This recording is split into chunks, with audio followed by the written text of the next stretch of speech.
So for this week's, I'm actually at my dad's place. He's been asking me to rescape his 125 for the longest time. Initially he wanted to keep discus, and eventually some of his discus died, and he ended up wanting to make it a little bit more simple and just kind of go with swordtails or something a little bit smaller / colorful, a little bit easier for him to keep. So he's been asking me for months and months and months to kind of just redo his tank. So finally I had a chance over the Labor Day weekend to kind of do that. So first off, I asked my dad what kind of scape he was thinking of.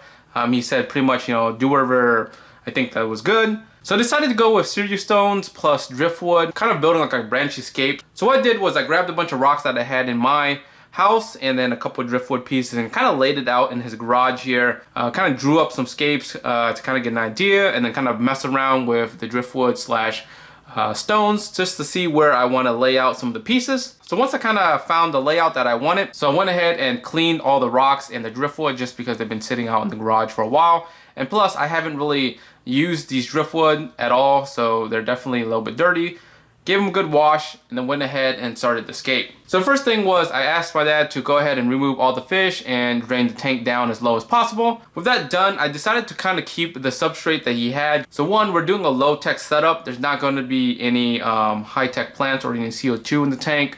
So we can go ahead and reuse the substrate just because we can either dose fertilizer if we need to, or just put root tabs into the substrate. For those who are new to my dad's setup, this was set up a few years ago using EcoComplete plus some ADA substrate mix in between. Now the tank's all low and drained. I went ahead and started putting the same scape that I had in the garage into the tank. The one thing that I did realize was the tank's width was a lot smaller than what I actually had scaped on the outside, so I went ahead and had to trim some of the driftwood. It was very minor trims, but I also just kind of played around with the angles and directions of the driftwood to kind of make them fit. So once I had the driftwood in place, I went ahead and started adding the stones into the driftwood areas. I placed a bunch of them kind of in the center and kind of made a mountain on it. Some pieces were just there just to hold down the driftwood. I'll probably end up adjusting some of the stones once the driftwood is set and kind of sunk. Now the idea of this tank was to kind of have the scape on the left side with a branch coming out of the tank, just to kind of give it a different dimension and a different depth to the scape. And then having the branch kind of branch along to the middle of the tank and kind of stop, and then the rest of the tank will be kind of covered in plants. Now the plants I decided to use was low-tech plants so that it's easy for my dad to kind of keep the plants alive.